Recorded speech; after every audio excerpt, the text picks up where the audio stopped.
What's going on, guys? Your boy Amazing. We're back with another video, and in today's video, guys, we'll be going over the Demonic Beast Battle double drop event and going over the best and fastest speedrun teams that you guys want to be using on the Bird, Deer, Skull, and Hottie and Nidhogg, guys. So we're gonna be going over all four of those Demonic Beasts, the fastest teams, and also the double drop event that is dropping later tonight, guys. So I'm posting this video on Monday morning, so Monday morning-ish, and so later tonight is when the update will drop where you're able to farm this double drop. And so I wanted to go over the best teams, the updated best teams, so that you guys are able to farm this as quick as possible.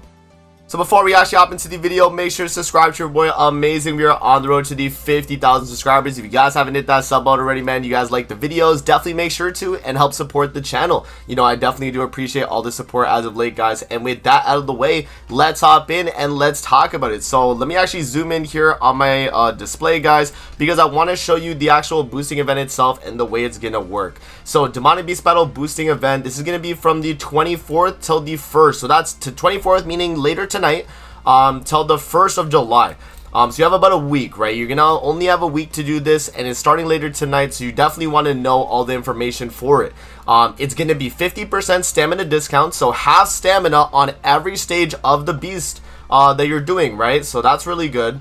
Demonic Beast Battle Floor 3 drop boosting event, so you get a guaranteed stage reward ×2 during the event period. So pretty much the way it works is that normally you would only get one of the Wind Source, River Source, Twilight Source, and Source of Roots, but now you actually get 2 instead of 1 for this week. So you get half stamina, you get double drop, and we have one more thing as well, guys, being the fact that we're getting double artifact card drops. So if you guys are missing the card sets for the Demonic Beasts themselves, then you can definitely grind them out to be able to get the card sets that you need.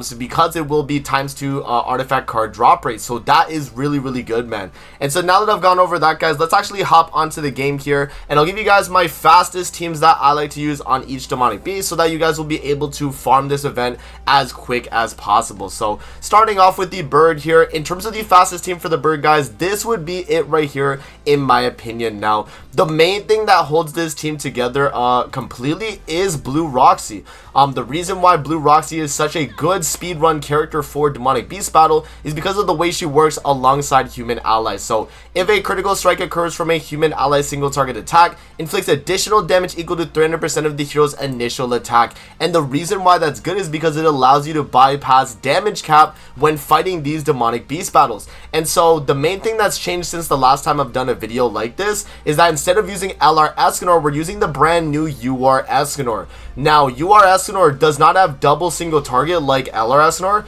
but he does have a kind of like a death effect on his single target, which makes this do pretty much like double damage. Like if you guys have like ever used this on the Birdman and you're doing your single targets with this Escanor alongside Roxy, you will literally do, like, let's say you do 150k.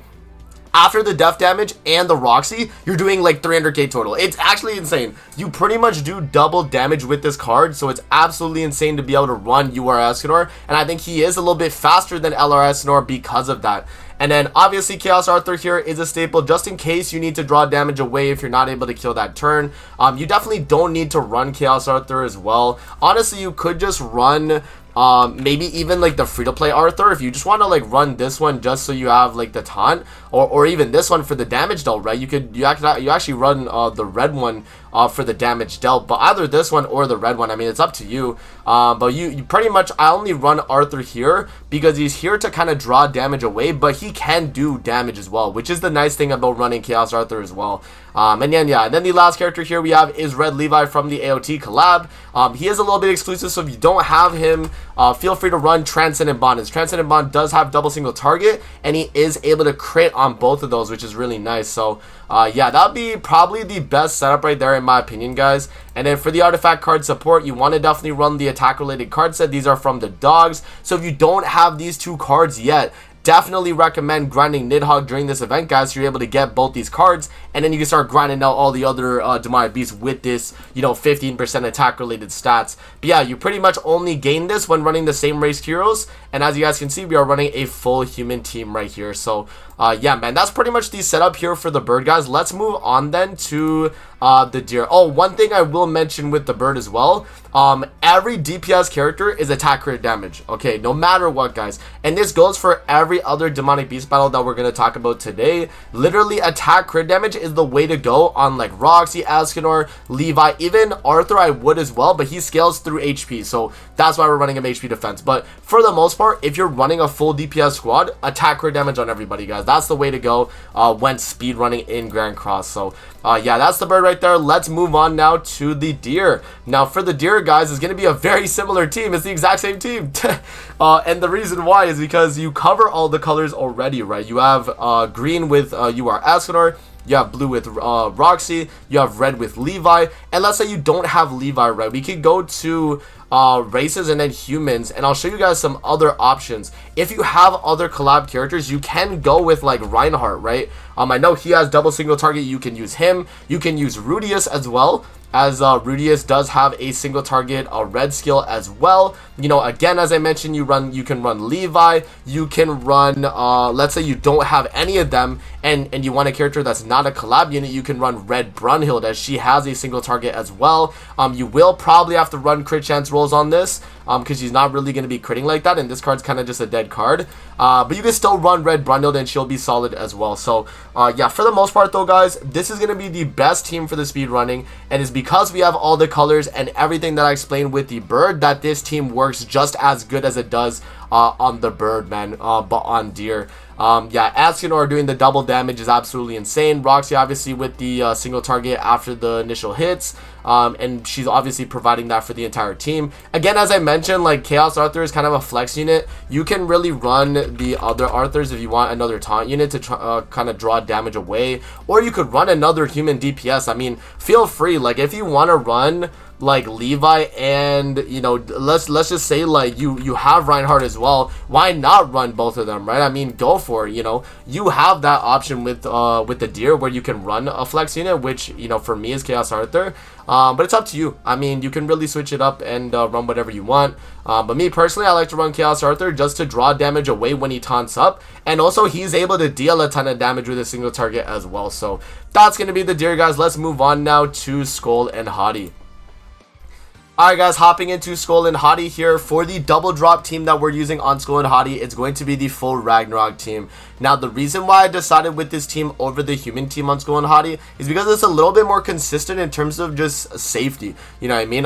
When running Freyr here, the reason why we're rocking this team specifically, Freyr has Ignite Block, and he is an unknown character. So if I was to run humans and I don't bring Freyr, I'm gonna kind of take a lot of damage if you know, the dogs do attack me because of all the ignites. Freyr here allows allies to become immune to ignites, and he's providing all stats support for the entire team every 2 turns, which is really good. The Blessing of Light, right? So that's a really nice effect that he's able to do.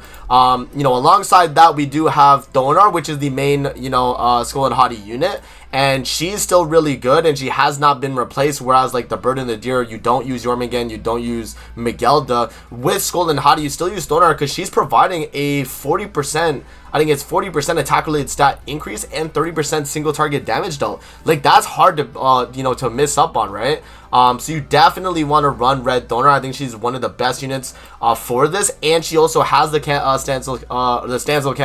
cancel stance whenever you need it, right? So yeah, that's gonna be Red Donar right there. And then the main unit of the entire team, in my opinion, is Red Freya. And the reason why she's so important on this team is because with her ultimate, she can bypass the following phases with this ultimate, guys. So the way this works is like, and I'll show you not an example actually, but I'll like show you the way it would work based on the phases. So if we actually go to floor 1 here, right, and we look at the phases, so what you would do pretty much is you would drop the ultimate on phase 2 as you're killing this phase, and so the Abyss would carry on to the next phase, right? And depending on how much damage you do with the Abyss, the phase 3, you might actually just one bang the boss because they have only 800k HP. If your Abyss, like let's say your ultimate does like 2 million on this phase and you have 6/6, they're dead on this phase 3, guys. Like, guaranteed. You're AoE one-banging them on this phase, and it bypasses any damage caps, it bypasses anything,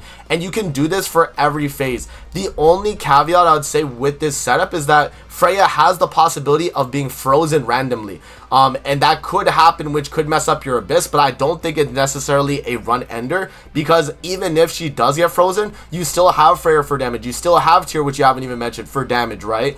So yeah, no, I mean, Freya here is allowing you to speedrun with the ultimate in terms of just landing it and then, you know, bypassing that phase. It is a little bit RNG in that sense. But I do think that the RNG that you're kind of risking, it kind of weighs out. You know, if you get a run where Freya just one-bangs the final phase off of the second phase ult, like, that is, like, so much of a time saver that it honestly would, you know, kind of just, like, take away the whole amount of time you would waste if you got frozen. So, yeah, no, I would say Freya is the most important unit on this team, and I would definitely run, like, a Sariel Link on her, and as high dupe as you can. If you don't have high dupe on Freya, you can still run her, but it's not going to be as effective in terms of one-banging the boss. Like, your Abyss will probably do damage, but it just won't one-bang the final phase. You'll have to follow up with some cards. So, you know, that's just, like, something to bear in mind. And then the final unit here, guys, is going to be Tyr. Tyr is really important because he's giving the team, the extra attack for the lower the HP they have. And also, they're going to get a lot of crit chance as well, right? So, applicable allies, Ragnarok, Unknown Race. Berserker is going to increase attack by 1.5% up to 50% for every 1% of diminished HP when using a skill, and damage dealt with single target attacks by 15. And right, I think it's like in the passive right here.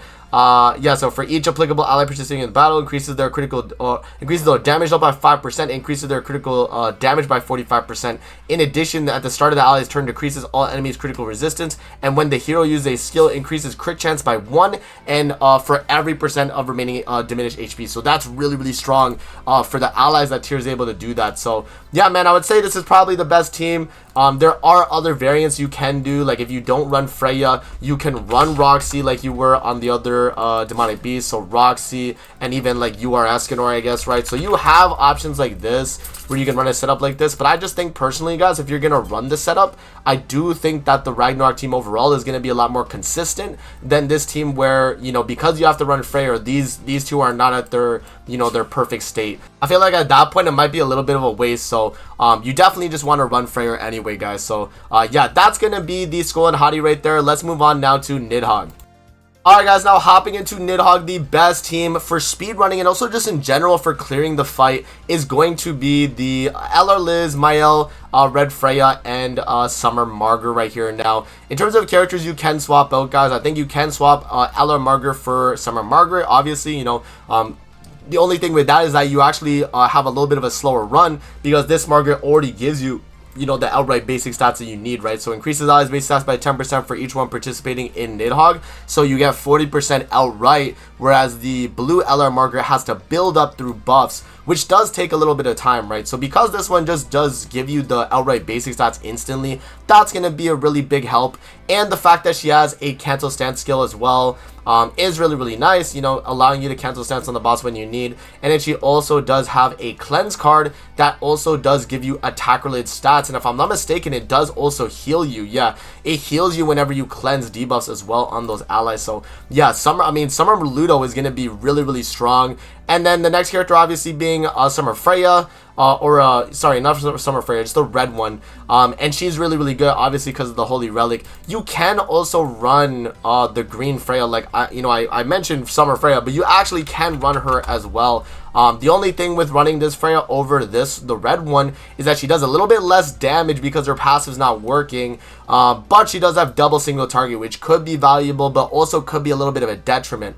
Because there are phases on Nidhogg where, you know, having too many single targets is a little bit bad. So yeah, just bear that in mind, guys. But I do think the red Freya is going to be the best variant. And yeah, I mean, obviously the AoE, the single target, this single target has cancel stance in Nidhogg as well. So it's going to be Flood, and then the AoE is really nice. Pierce damage, I mean, is solid. And also her passive actually does work, at least a little bit. I mean, you're only getting 7% attack related stats for herself, but the Relic makes up for it because you are running a full Goddess team as well, and she counts as a Goddess because of it. So yeah, man, Freya's going to be a really solid character. The next character, guys, on the team is going to be Mael. Now, Mael is obviously a insane damage dealer. You know, he's providing the support on the team with the damage reduction. You know, with this Holy Relic, he easily is going to outdamage your Freya. It's insane. This character is just absolutely absurd. And yeah, I mean, he's going to be dealing a ton of damage with that. He also has cancel stance on the ultimate, which is really nice for when you get those phases where you need cancel stance. And even at 1 of the 6, you have this. So if you are running your Mael, even lower dupe, he's still great on this fight. So yeah, definitely recommend running Mael. And then the final unit here, guys, is going to be LR Elizabeth. And now the thing is, on this team, guys, you definitely want to run LR Elizabeth on a attack crit damage set or a triple defense set. And the reason why I say that is because you want to have that set so that she's the lowest HP and gets targeted over anyone else on the team. As you can see, I like to run Tarmiel Link on my LR Liz. And as you can see, in terms of the HP thresholds versus everybody else, she has the least amount of HP because of this triple defense setup that I run. And so all it is just standard triple defense. But the only thing that's different is that this rune right here is all recovery rate rolls. And it's an R rune to lower the HP a little bit, right? So yeah, that is going to be pretty much the setup though, guys. I mean, LR Elizabeth's here obviously for the heals. Miles, a damage dealer with cancel stance, another damage dealer with cancel stance, and then another buffer right there with cancel stance. So you got a lot of cancel stance with this team, and it is really nice because of that. You know, you have that flexibility. And then also we are running the attack related card set as well, guys. I think one thing I forgot to mention about what is it? Skull and Hottie was the card set. We are running the basic stat card set, guys, because you want to be able to be immune to the freeze. That is very, very important. If you don't have this card set, obviously, then grind deer to get the card and then use the card set, obviously, right? So that's what it's going to be. So there you guys go, man. Those are my speedrun teams for all 4 of those demonic beasts that are going to be double drop. Let me know what you guys think in the comment section below. If you guys have faster teams or other recommendations for, you know, substitute units, let me know in the comment section below. And that's going to be it for the video. Hope you guys did enjoy, and we'll see you guys on the next one, man. Peace out, and have a great rest of your day, guys. See you later, man.